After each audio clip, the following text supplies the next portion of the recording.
दोस्तों, आपका हमारे चैनल पौराणिक कहानियाँ में स्वागत है। कहानी सुनने से पहले चैनल को लाइक, सब्सक्राइब और शेयर करना ना भूलें, क्योंकि इसी से हमें सुनी अनसुनी पौराणिक कहानियाँ सुनाने का प्रोत्साहन मिलता है। दोस्तों, महाभारत के बारे में लगभग आप सभी जानते हैं। पांडवों के बारे में भी सभी जानते हैं। पांडु पुत्र भीम के बारे में माना जाता है कि उनमें 10,000 हाथियों का बल था, जिसके चलते एक बार तो उन्होंने अकेले ही नर्मदा नदी का प्रवाह रोक दिया था। लेकिन भीम में यह 10,000 हाथियों का बल कहाँ से आया, कहाँ से उनके अंदर इतनी अधिक शक्ति आई, इसकी कहानी बड़ी ही रोमांचक और रोचक है। कौरवों का जन्म हस्तिनापुर में हुआ था, जबकि पांचों पांडवों का जन्म वन में हुआ था। पांडवों के जन्म के कुछ वर्ष पश्चात उनके पिता पांडु का निधन हो गया। पांडु की मृत्यु के बाद वन में रहने वाले साधुओं ने विचार किया कि पांडु के पुत्रों, अस्थि तथा पत्नी को हस्तिनापुर भेज देना ही उचित है। इस प्रकार समस्त ऋषिगण हस्तिनापुर आए और उन्होंने पांडु पुत्रों के जन्म और पांडु की मृत्यु के संबंध में पूरी बात भीष्म, धृतराष्ट्र आदि को बताई। भीष्म को जब यह बात पता चली तो उन्होंने कुंती सहित पांचों पांडवों को हस्तिनापुर बुला लिया। हस्तिनापुर में आने के बाद पांडवों के वैदिक संस्कार संपन्न हुए। पांडव तथा कौरव साथ ही खेलने लगे। दौड़ने में, निशाना लगाने तथा कुश्ती आदि सभी खेलों में भीम सभी धृतराष्ट्र पुत्रों को हरा देते थे। भीमसेन कौरवों से होड़ के कारण ऐसा करते थे, लेकिन उनके मन में कोई वैर भाव नहीं था।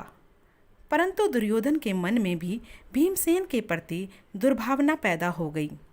तब उसने उचित अवसर मिलते ही भीम को मारने का विचार किया। दुर्योधन ने एक बार खेलने के लिए गंगा तट पर शिविर लगवाया। उस स्थान का नाम उदक क्रीडन रखा।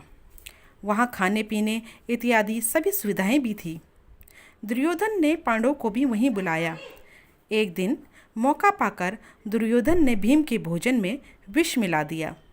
विष के असर से जब भीम अचेत हो गए तो दुर्योधन ने दुशासन के साथ मिलकर उन्हें गंगा में डाल दिया। भीम की इसी अवस्था में नागलोक पहुंच गए। वहां सांपों ने भीम को खूब डसा, जिसके प्रभाव से विष का असर कम हो गया। जब भीम को होश आया तो वे सर्पों को मारने लगे। सभी सर्प डर कर नागराज वासुकी के पास गए और पूरी बात बताई। तब वासुकी स्वयं भीमसेन के पास गए।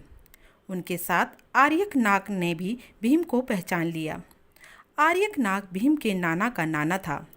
वह भीम से बड़े प्रेम से मिले। तब आर्यक ने वासुकी से कहा कि भीम को उन कुंडों का रस पीने की आज्ञा दी जाए जिनमें हजारों हाथियों का बल है। वासुकी ने इसकी स्वीकृति दे दी। तब भीम 8 कुंड पीकर एक दिन शैया पर सो गए। जब दुर्योधन ने भीम को विष देकर गंगा में फेंक दिया तो उसे बड़ा हर्ष हुआ। वह बहुत खुश हुआ। शिविर के समाप्त होने पर भी सभी कौरव व पांडव भीम के बिना ही हस्तिनापुर के लिए रवाना हो गए।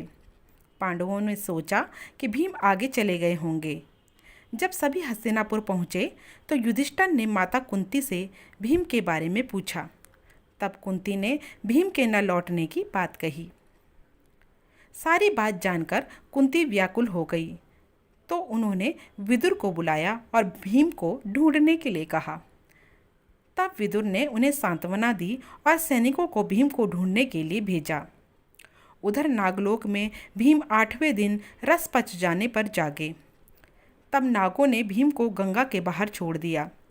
जब भीम सही सलामत हस्तिनापुर पहुँचे तो सभी को बड़ा संतोष हुआ। वह सभी खुश हुए। तब भीम ने माता कुंती व अपने भाइयों के सामने दुर्योधन द्वारा विष देकर गंगा में फेंकने तथा नागलोक में क्या क्या हुआ यह सब बताया। युधिष्ठिर ने भीम से यह बात किसी और को नहीं बताने के लिए कहा। इस प्रकार हमें ज्ञात होता है कि भीम में 10,000 हाथियों का बल किस प्रकार आया और वह इतने शक्तिशाली हो गए। दोस्तों, आशा करते हैं कि आपको ये कहानी पसंद आई होगी। धन्यवाद।